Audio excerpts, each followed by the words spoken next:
Welcome to this fifth session of the Electromagnetism module. In this session, we will be discussing the electromotive force, and then we will go into direct current DC circuits, discussing resistors and capacitors and so on. So, first of all, the electromotive force is a misnomer. It has nothing to do with any forces. It is something that historically we call like this. But so before going there, let's just discuss what the direct current is. So a direct current is a current in a circuit that is constant in its magnitude and direction. A battery is a source of electromotive force, or EMF, which is denoted with the Greek letter epsilon. So this EMF epsilon of a battery is the maximum possible voltage that the battery can provide between its terminals. So let's just say that we have generally some wires which we connect in a circuit, and there is no resistance in it. So if you have a positive terminal of the battery that is at the higher potential than the negative terminal, and because it is a real battery, it is made of matter, and because of that, there will be some resistance in it, which we call the internal resistance, and we denote it with the lowercase r. If we have an idealized battery, then it will have zero internal resistance. And the potential difference across this battery will be the EMF. So that's something which we also call sometimes the terminal voltage. When you have a real battery, then you will have to include this information about the internal resistance. So the terminal voltage is not going to be the same as the EMF, but it will be that the potential difference is the same as the EMF, the epsilon, minus the I current times the internal resistance, lowercase r. So now let's put another external resistance into our circuit. This is sometimes also called the load resistance, and we denote that with the uppercase R letter. So if we include this in the formula, then we get that the EMF epsilon is the same as the current times the external resistance plus the current times the internal resistance. Since these i's are the same, we can take them out and divide with them. So we get that the current is calculated as the EMF divided with the sum of these two resistances. However, if the load resistance is much greater than the internal resistance, that means that in real life situations we mostly neglect the R and just get that the I is the ratio of the two. So as next step, we can put more load resistance into the circuit. And so if you put them together like what you see here, that means that you have a serial combination of the resistances. So the notion for that in the Anglo-Saxon literature is this bigly line, and we call it that it has a resistance of R1, and this is the second one has a resistance of R2. So what if we want to have a single combined resistor instead of these two? Well, if these are connected in a series, that means that the amount of charge that exits the first resistor will be the same that enters the second resistor. If this wouldn't be true, that would mean that charges are accumulating somewhere in the wire, and that's something that cannot happen. So the outcome of that is that the same amount of charge passes through both resistors in a given time interval, and the currents are the same in both of the resistors. So I1 and I2 are the same and equal to the I. The potential difference, which we apply across the series of these combined resistors, will be divided between the resistors. So the delta V is the same as delta V1 plus delta V2. The potential difference across the battery is also applied to the equivalent resistance. So we can say that the delta V equals I times the equivalent resistance IR. So in putting all these things, we get that R equivalent is the same as I1 times R1 plus I2 times R2. So we know that I1 and I2 are the same, so we can take that out and then get that the equivalent resistance is the sum of the individual resistances. So in the general case, if we have I resistance, then we can use a sum for the I. We can also put together resistors in a parallel combination, that's as it is shown in this figure. And we can again ask this question, what if we want to replace this with a combination of the two as a similar resistor? So again, we'll ask similar questions and follow a similar logic, that when we have this resistor connected to the terminals of the battery, then that means that there is a potential difference which is the same on this resistor. So delta V will be the same as the delta V1 and delta V2. And so when we have this circuit, we have this point A, the current I flows in, and then it branches into two spaces. So that means that there will be I1 current going up and I2 current going down.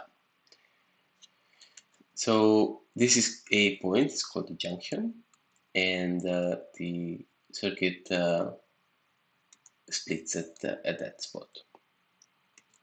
So that means that, as I mentioned, that the current splits into two pieces, and because the active charge is conserved, that I that enters at one point must be the sum of the points where it is leaving. So the I is the same as the I1 plus I2.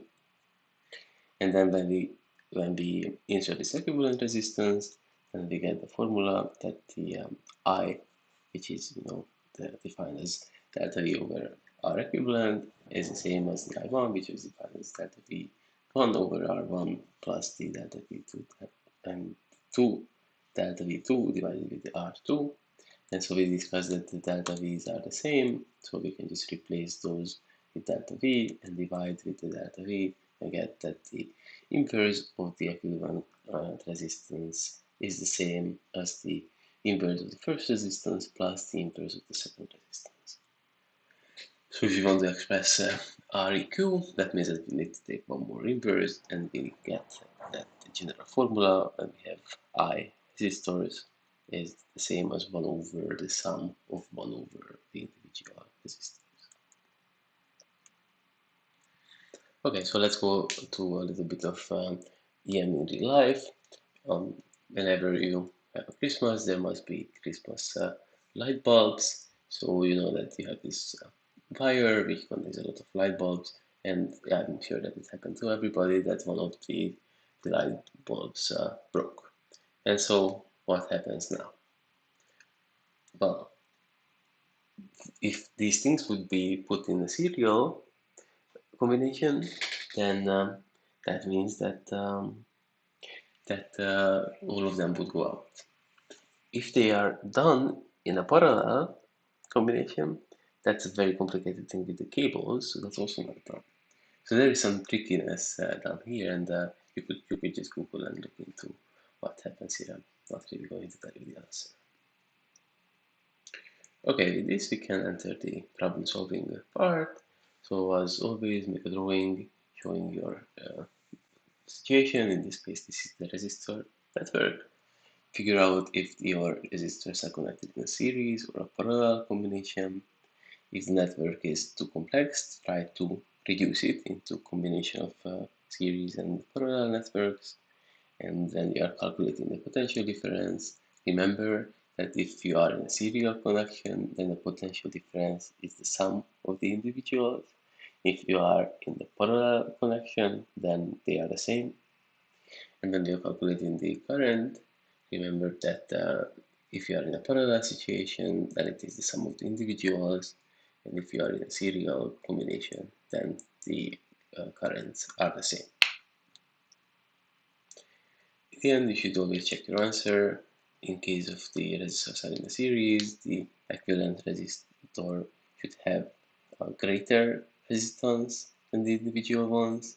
And if you're in a parallel situation, then it should be less than the individual ones. So let's look at this problem. We have 4 resistors connected in this way, and we are interested in the resistance between points A and C. So what do? We see that there is this thing which has a parallel combination. So we will use the rules of a parallel circuit to calculate the equivalent resistance of these 2 resistors, and then we will have three resistors connected in a serial combination, and we use the formulas for that. Let's now move into Kirchhoff's rules. We already discussed what is a junction. So there is a junction rule which says that at any junction the sum of the currents must equal to 0. So I'm summing up the I around the current, and it's going to be 0. You can actually prove this with the Gauss law. Here's a bit of a figure for it. And the idea here is really just that you want to conserve charge. And then there is the loop rule, which says that the sum of the potential differences across all the elements around any closed circuit loop must be 0. Summing up the potential difference, it will be 0 in a closed loop. And this is actually due to the conservation of energy. Okay, the following slides are a bit about convention. So this is something that is nothing to do with like real physics. This is how we just do things with the science. So these are the following sign conventions that when charges move from the high potential end to the low potential end, then the resistor is traversed in the direction of the current. So that means that the delta V is minus IR. This is the situation here. And if the resistor is traversed in the direction opposite of the current, like here, then we will call this the positive sign. So delta V is plus I times R. And with the EMF, if the source of the EMF is traversed in the direction of the EMF, which means from the negative to the positive, like here, that means that we have a positive EMF. And if it is the other way around, then it means from the positive to the negative, then we have a negative EMF. So again, the problem solving skills, you should make a drawing, label the quantities, know what is unknown and know what is known, make an assumption about the direction of the current. That might be bad, but in the end, if it's bad, then we just have to add the negative sign in the end. When you label the currents, use the junction rule and choose a closed loop and apply the loop rule. Then you should just try to imagine to travel around the loop, and at the potential differences, apply Kirchhoff's rules and solve these independent equations. So here is a problem which we could go through. We have 3 currents, I1, I2, and I3, and we have 3 resistors, one with 2 ohms, 6 and 4 ohms, and we have 2 capacitors. One of them, sorry, it's not a capacitor. We have 2 sources, EMFs. So one of them is the 10, and the other is with 14 volts. So the first question is that if you can simplify the diagram, and then we got to label them. So we have A, B, C, D. This is one loop down here, and we have the B, E, F, C loop, and we have a third loop, the A, E, F, D loop. So the junction rule says that if look at this point C, then I1 plus the I2, these two should add up. So whatever they should equal to I3. So if I subtract the I3, then this is going to be 0. I will discuss that there are 3 loops, and so we will apply the loop rule on these loops. If I look at the A, B, C, D, A loop, then I try to go around. I start with the EMF.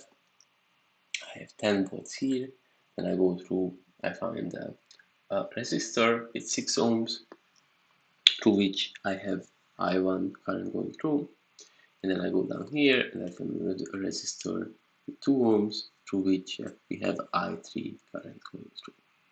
And according to the loop rule, these things should add up to 0. And then I look at the lower, the B, E, F, C, B loop. Then again, I have an EMF here. So first of all, I just start the B because we said we started the B. So it's a 4 ohmic resistor through which we have I2 current going through. Then we have an EMF with 14 volts, and then we have this resistor with 6 ohms of resistance through which we have one I1 current going through. And again, based on the loop rule, this should add up to 0. There is a third rule, a third one, but let's just first there is a third loop, but let's just first simplify these things. After I can calculate the things, I can add up the 14 and the 10 volts, so that leads to 24 volts. And so we can then solve the first equation, which was here, the sum of the charges or the currents, by putting the class equation in there. So we know that the I3 can be expressed with I1 and I2. And then I multiply in, I add these I1s up and get this equation. So now this is what we have. So now we can we have two equations, right, from the lower and the upper loops. And what we can do is that we can multiply the third equation with 4 and the fourth equation with 3, and so get these numbers. And that's good because then we get this term where we have 24 ohm I1 and with a positive sign and with a negative sign. So then we can add those two things up, and then we got rid of one variable, the I1, and we just have one variable, the I2. So from that we can express that I2 is 3 amperes. I can put that back and get that I1 must be 2 amperes. So now that we have this, it's simple to solve the third unknown. I3 must be minus 1 amperes. And if I add it up, minus 3 plus 2 is minus 1, minus minus 1 is 0. So that's great. The first Kirchhoff rule is also satisfied. One complication now is to put not only a resistor into a circuit, but a capacitor. So we denoted the capacitors with C and resistors with R. This is called an RC circuit. And actually at session time, I think I will go into the details of how you can get the physics of this. For now, I'm saying that in this system, the charge is time dependent because the capacitor can contain energy and current.